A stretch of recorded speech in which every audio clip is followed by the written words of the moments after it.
Lucie Francinet, moi je l'aimais bien, c'était ma meilleure amie. Pour se moquer, les autres l'appelaient « là toujours en retard, là toujours en retard ». Moi, je l'appelais Lucie. Il est vrai qu'elle arrivait souvent en retard. Ce que les autres ne savaient pas, c'est qu'elle travaillait dur à la ferme pour aider ses parents. Son père avait perdu une jambe à la guerre. Pour Lucie, l'école, ça n'était pas cela le plus important. Quand elle serait grande, elle voulait être fermière, comme ses parents. On n'a pas besoin de savoir écrire pour s'occuper des bêtes, disait-elle.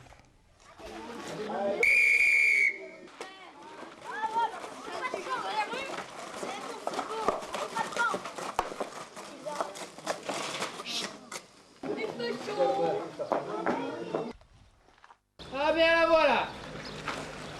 Après la récréation du matin. Ah bien quand même, mademoiselle Francinet. J'espère que vous avez encore une bonne excuse. Les enfants, nous allons faire une dictée. Sortez vos cahiers, écrivez la date et dictez. J'ai choisi aujourd'hui un texte d'Alphonse Daudet. Est-ce que quelqu'un connaît des œuvres d'Alphonse Daudet? Tartarin de Tarascon. Très bien. Delmont. La chèvre de Monsieur Seguin. Tout à fait. Mademoiselle Bourgard. La diligence de Beaucaire. Très bien. Le texte que j'ai choisi s'appelle La Belle Nivernaise. Ce fut une terrible nuit, pleine de grincements de chaînes. La dictée terrifiait Lucie. Elle avait toujours 0. Moi aussi, je faisais des fautes, parfois j'oubliais des accords. Mais dans l'ensemble, j'avais plutôt de bonnes notes. Je m'appliquais parce que je rêvais de devenir un jour maîtresse d'école.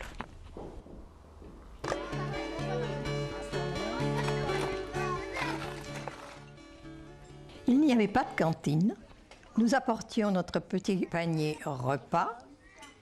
L'été, nous mangions dans la cour à l'ombre du tilleul. Je peux intervenir et dire Nous mangions avec appétit. En effet, pour nous, la journée avait souvent commencé à 6 heures le matin.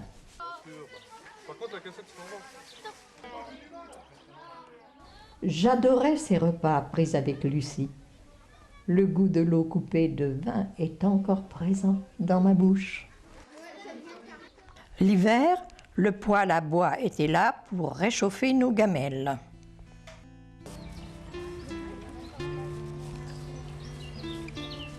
Le soir, le chemin du retour ne nous paraissait pas long. Nous profitions de cette liberté. Les filles dansaient la ronde, les garçons parlaient encore de la leçon d'histoire du matin. Je constate que mademoiselle Francinet est à nouveau en retard. Ça devient une situation quasi habituelle. Ah, nous allons corriger les problèmes d'arithmétique d'hier. Vous sortez les cahiers et vous relisez les énoncés. Entrez.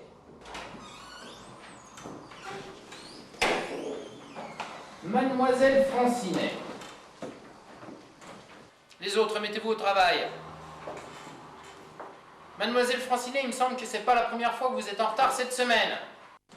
Lisez vos énoncés.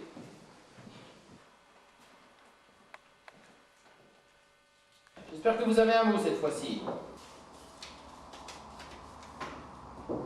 Ah, comme ça, vous étiez au catéchisme. Décidément, ce curé se permet tout et n'importe quoi. Allez vous asseoir.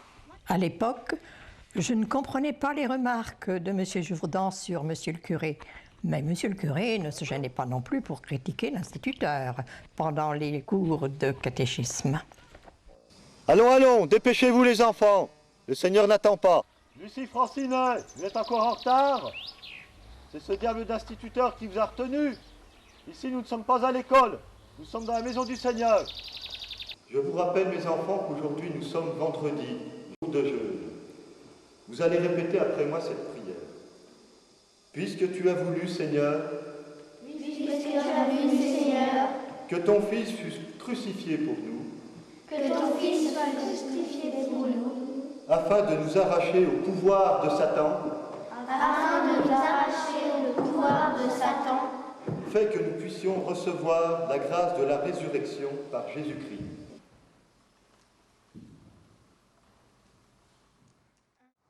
Alors les enfants, nous allons faire quelques problèmes de mathématiques.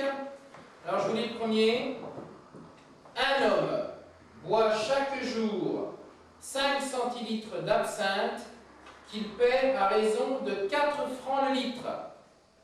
Combien dépense-t-il par semaine pour s'empoisonner? Cherchez. Je vous rappelle que l'absinthe, heureusement, est maintenant une boisson interdite.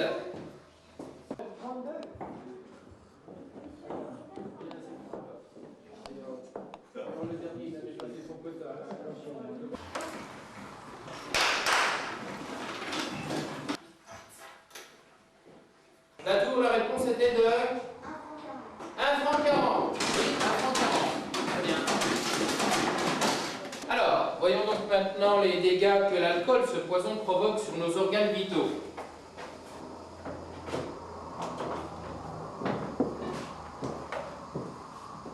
L'estomac d'abord, voyez ce qu'il devient après avoir absorbé de ces funestes liqueurs apéritives. Le foie, quant à lui, s'atrophie. Oui. Souvenez-vous du père Dumont, par l'an passé. Pourtant, il fréquentait assidûment la messe. Il est mort dans d'atroces souffrances. Le cœur, bien sûr, est touché. Et le premier touché, avant tout, c'est le cerveau.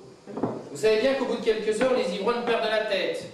Et qu'ils sont capables de proférer des grossièretés épouvantables, voire de tuer. L'ivrognerie conduit souvent au meurtre.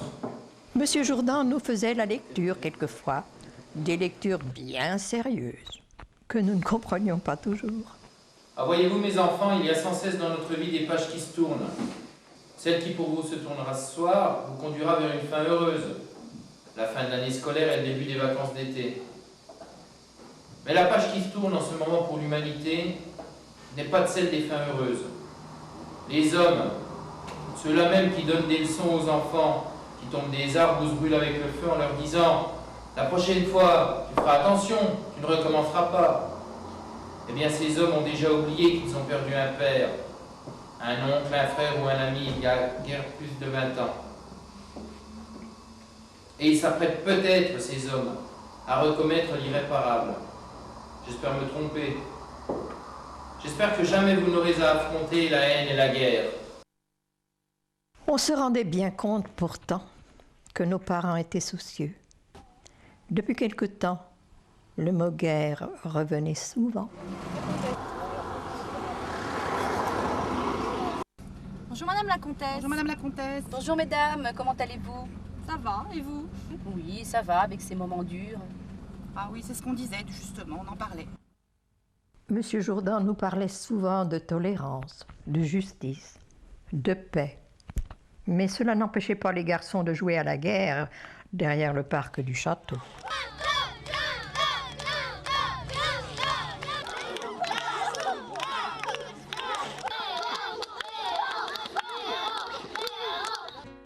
Ils ont bien fait de jouer jusqu'au bout, mes amis, car la guerre a bel et bien éclaté et leur a volé un morceau de leur enfance.